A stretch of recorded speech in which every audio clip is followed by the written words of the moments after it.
Howdy. This is my recovery, part 31. Today is the 28th of July.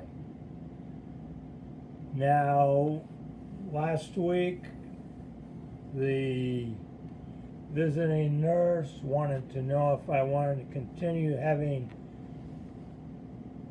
the organization come by, basically because I'm going to be starting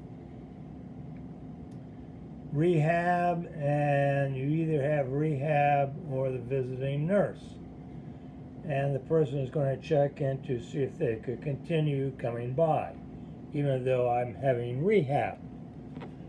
And my thought process was basically there's not much they do for me, but it is a comfort for my friend and lover.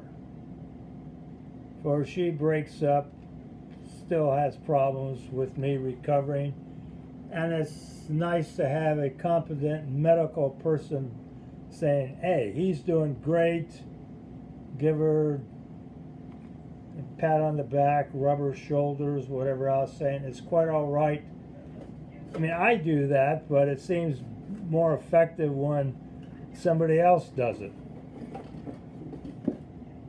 Now, yesterday I visited a cardiologist, and the results of that are several things. One is my meds.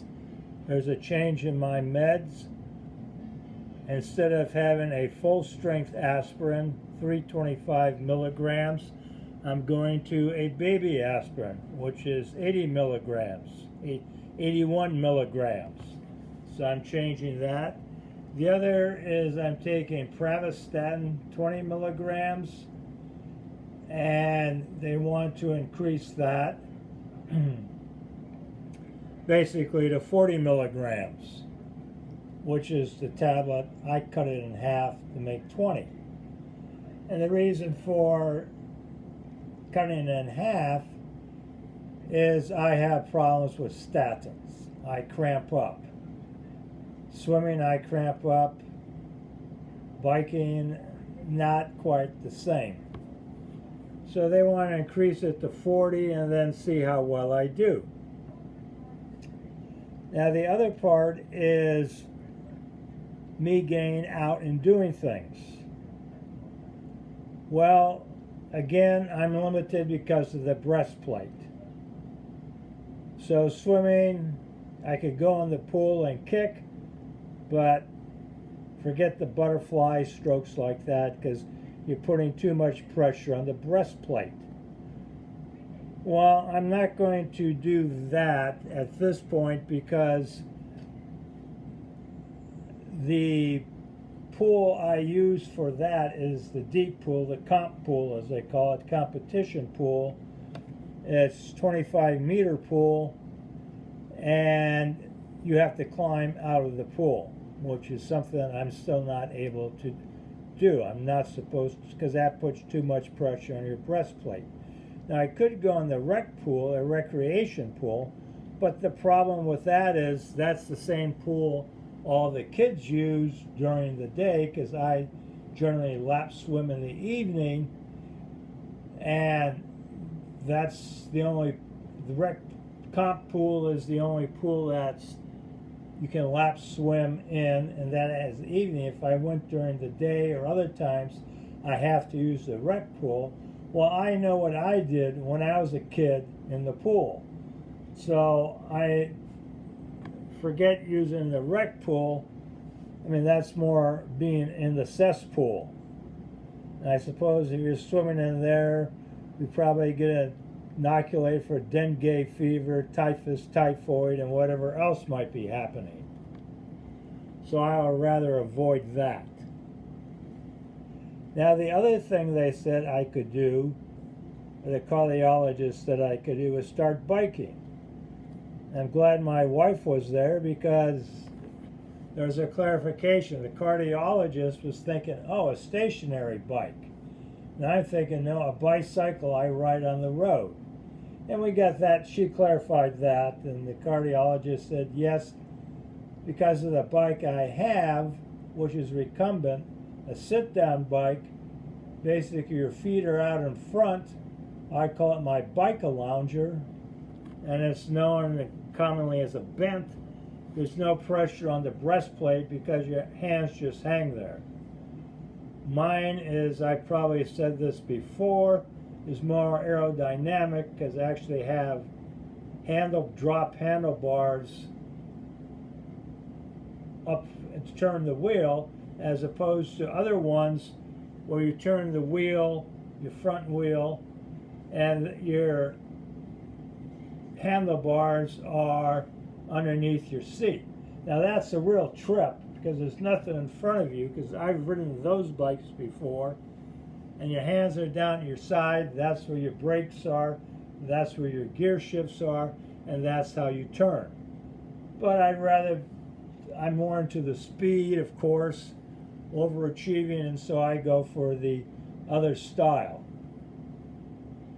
However, Monday I'll be going to cardiology rehab in Vallejo with Kaiser.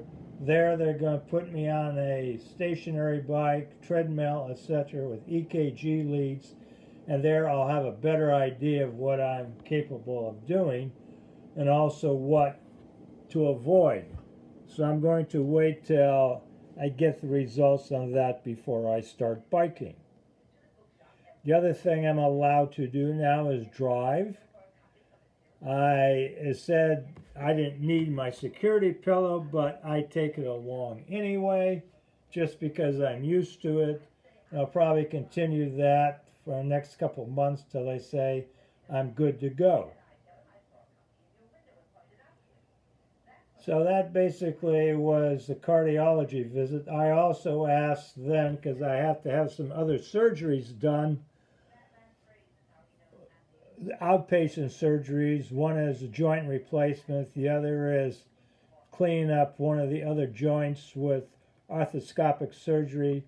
And the cardiologist said it really doesn't matter which one because it's outpatient. One is not easier on the heart than the other. So, but don't schedule anything until October. But that will be beyond this thing, so you won't have to listen to me talk about my recovery on that. This is strictly for my recovery on my, basically, as you get older, things start to slip.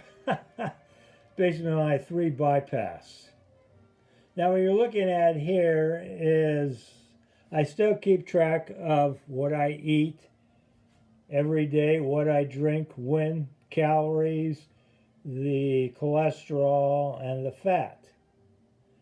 And some days I do better than others. This is an example of a week or 7 days. Now, some people might think, well, hey, this is very frustrating. Why do I have to keep doing this?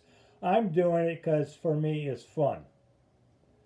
And it keeps me basically motivated to keep losing weight. To paraphrase Henry Ford, if you think it's fun, you're right. And if you think it's frustrating, you're right. Now, an example here, one day, basically went over, did 1670 calories, which is more than 1500, which is the goal. But again, I don't beat myself up over it. It's just something that happens. The other 6 days were fine, or less than 1500 calories. So keeping you up to date so far, and we'll continue. End of line.